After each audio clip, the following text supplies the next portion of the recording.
Hello and welcome. My name is Roger Quayle, and you are listening to My Life in the Mosh of Ghosts.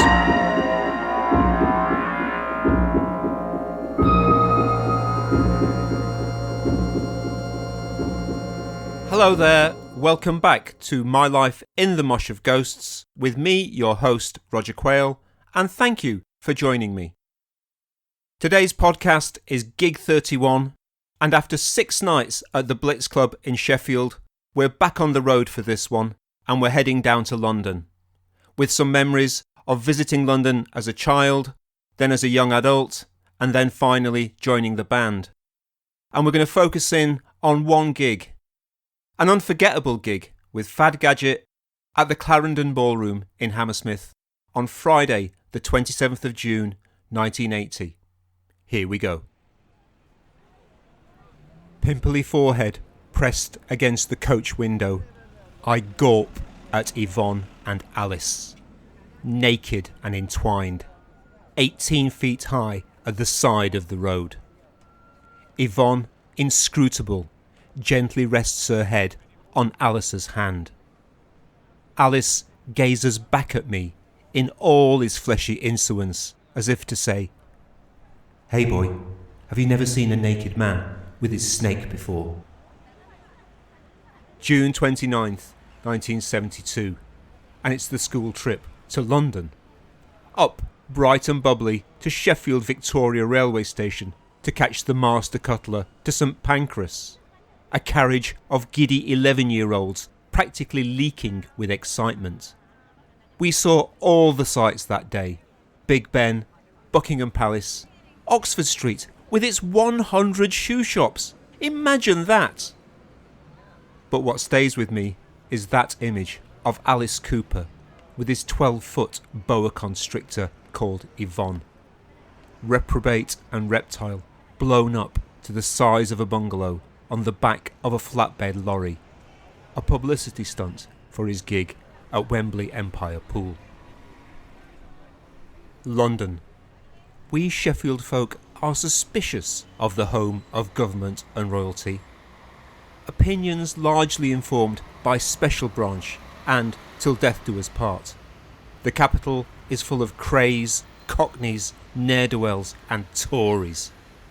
Down south starts at Nottingham and is best avoided if possible, which is what I do for the next 6 years. Apart from a trip to see Prime Minister James Callaghan in action in the House of Commons in 1978. On this second school trip, for British Constitution A-level, we meet with our local Labour MP for Brightside, Joan Stalin's granny Maynard. But it's only after I join the band and start to visit the metropolis on a regular basis that my opinion starts to change. All of London lives like this. No gaps, caps on, 3 exclamation marks. I breathlessly note in my diary after an early gig in 1979. A giant romper room, great to play in, but I'd hate to get locked in. Gig by gig, trip by trip, the 5 a.m. mist-kissed North Loop, I start to form my own picture of the Big Smoke. The Virgin Megastore, where they allegedly stock every record ever made. Sleeping on Floors in St John's Wood. Zigzag magazine. And according to the listings Bible, Time Out, every film you've ever wanted to see is on somewhere in London. Looking for, but never finding, a party in Cheney Row. Tart cards in telephone boxes. What is a hot Swedish massage? Rough trade. Flip clothing. Scrounging for diesel in King's Cross in the middle of the night, and then Scratchwood services and the journey home. Guitarist Dave has left the band. He's gone back home to Nottingham, stepping off the spinning pharmaceutical merry-go-round of Park Hill Squats and Hunter's Bar all-nighters. He knows that the dance with his demons is best done alone. His replacement is a Londoner, Paul, a genetics student at Sheffield Uni who Charlie has poached from They Must Be Russians. Paul is blonde, handsome, and a good laugh, with a Gibson SG and a girlfriend with a driving licence. His only addictions appear to be Space Invaders, pints, and Captain Beefheart. In late June, suitably recalibrated, DVA embarks on an unprecedented 3 gigs in 6 days. First, a headline gig at the ICA on the Mall, where Paul first plays his farewell gig with They Must Be Russians, and then makes his DVA debut with only a haircut and a change of shirt between sets. Then, it's back up to Sheffield for an historic gig in the City Hall Ballroom, with support from Vice Versa. A musical evening promoted by Disco John as a modern jazz concert, in order to circumvent the venue's strict rules against staging rock concerts. Then finally, it's back down to London to support Fad Gadget. We've played with Fad Gadget before, on the undercard for a Cabaret Voltaire gig at Ulu on Mallet Street in London, back in May. I'm a fan, having bought his Tubeway Army Does Nuts in May debut single Back to Nature last year. Fad, or Frank Tovey to the DHSS, is the first signing to Daniel Miller's Mute label. As the normal, Miller's innovative Bedroom Beat 45, TVOD and Warm Leatherette is the single that launched 1,000 synths.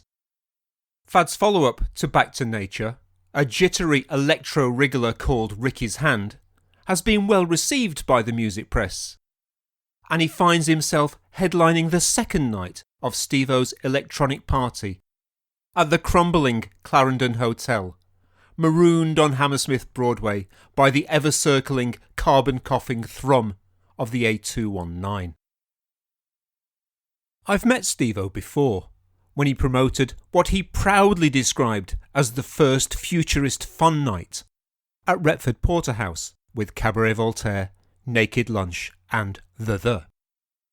Steve-O has more front than the nearby Hammersmith Odeon, and is precisely the type of gobby, all-mouth and no-stay-pressed southerner us northern folk are innately suspicious of. We're down in West London with fellow Sheffield electronauts Vice Versa, and opening band The. The room is full of asymmetrical haircuts wearing Kensington Market clobber as Fad and his band take to the stage. Their forceful, brittle bang and crash pounding out of the PA. Fad is dressed all in white and sings in the now familiar post-punk cyborg warble favoured by many frontmen of his generation. Moving quickly, Fad grabs an electronic drum, a DIY construction of steel, wood and wire. This he tosses high into the Hammersmith night, rising like the moon. Gravity inevitably prevails, however, and as the drum falls, Fad leaps like Joe Jordan climbing for a header in front of the Stretford end, and meets the falling instrument smack between forehead and pudding bowl fringe. In the crowd, there is an intake of breath so sharp that it is felt as turbulence by jets overhead as they make their final approach to nearby Heathrow. Apparently unfazed, Fad continues to sing, unaware for a moment that the collision of metal and flesh will have inevitable Ballardian consequences. And sure enough, a red trickle emerges from under his hairline and then turns into a crimson tide, blood running down his face onto his pristine white shirt. The song comes to an abrupt halt. Dazed, Fad wipes his blood from his face and smears it absent-mindedly onto his shirt. Looking like the Beatles' butcher sleeve made flesh, he leaves the stage. In the audience, there is both confusion and bemusement. As opening numbers go, this was, quite literally, a showstopper. Down the front, young girls are sobbing. Fad! Fad! Is he gonna be alright? Their mascara melts and runs down their cheeks, as if in tribute to their fallen, bloodied idol. Around them, the hubbub of clink and chatter continues, but the band has been off stage for a while now. We're wondering about getting paid. Will Steve-O have to offer refunds? Suddenly, Lazarus-like, Fad clambers back onto the stage. Bandages piled atop of his head like a tourniquet turban. He looks like a cross between the Mummy and the Sheikh of Araby. The venue erupts, the girls squeal in horror and delight, and the photographers snap away like crazy. Fad's back! What a trooper! We played well tonight, blasting the gathered multitude with our northern industrial blues and the strobe light that Steve-O had procured for us from the nut house, he reckoned, especially for the evening. And yet, for all our labours, Fad Gadget owned the night with an act of reckless rock theatre that Alice Cooper himself would have been proud of. Later, with Fad on his way to Westminster Hospital for stitches, we're packing up when Steve-O comes backstage with two members from German band DAF, who headlined his gig the previous night. He hands over our 35 quid fee with the disdain of a man scraping dog shit from his Doc Martens. We got 100 quid at the ICA 6 days ago. What a rip-off. Paul's girlfriend points the transit towards Hatfield and the north.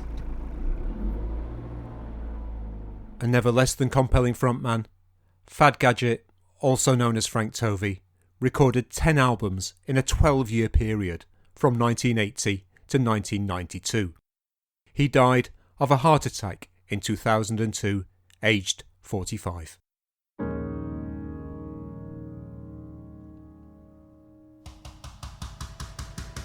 You have been listening to My Life in the Mosh of Ghosts with me, your host, Roger Quayle, and thank you for joining me. Thanks also to Simon Elliott Kemp for the intro and outro music, and to Rionagh for the artwork. Join me again next time for another episode from My Life in the Mosh of Ghosts. This is Roger Quayle saying thank you and bye bye.